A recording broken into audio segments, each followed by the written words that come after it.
বনজুই যাকে ভাট ফুলও বলা হয়, মূলত এটি একটি ঔষধি গাছ যা ম্যালেরিয়া, চর্মরোগ, পোকামাকড়ের কামড় এবং ব্যথা উপশমে কার্যকরী ভূমিকা রাখে।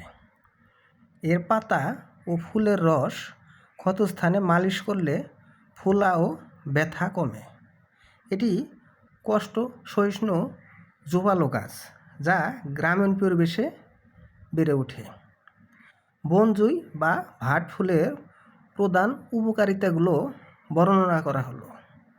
ঔষধি গুণ: এটি ম্যালেরিয়া প্রতিরোধে নিরাময় হিসাবে কাজ করে। চর্মরোগ নিরাময়: চর্মরোগ বা ত্বকের সমস্যা বনজুইয়ের পাতা, রস বা ফুল ব্যবহার করলে উপকার পাওয়া যায়। পোকামাকড়ের কামড়ে: বিষাক্ত পোকামাকড়ের কামড় দিলে সেখানে বনজুই ফুল ছেঁচে রস লাগালে ব্যথা ও ফোলা দ্রুত কমে যায়।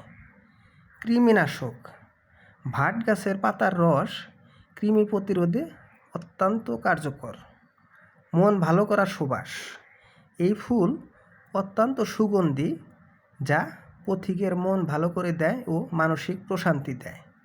সতর্কতা: যে কোনো ভেষজ ব্যবহার করার আগে একজন রেজিস্টার্ড চিকিৎসকের পরামর্শ অনুযায়ী ব্যবহার করা উচিত। ভিডিওটি ভালো লাগলে লাইক, কমেন্ট, শেয়ার এবং সাবস্ক্রাইব করে আমাদের চ্যানেলটির পাশেই থাকবেন। ধন্যবাদ ভিডিওটি দেখার জন্য।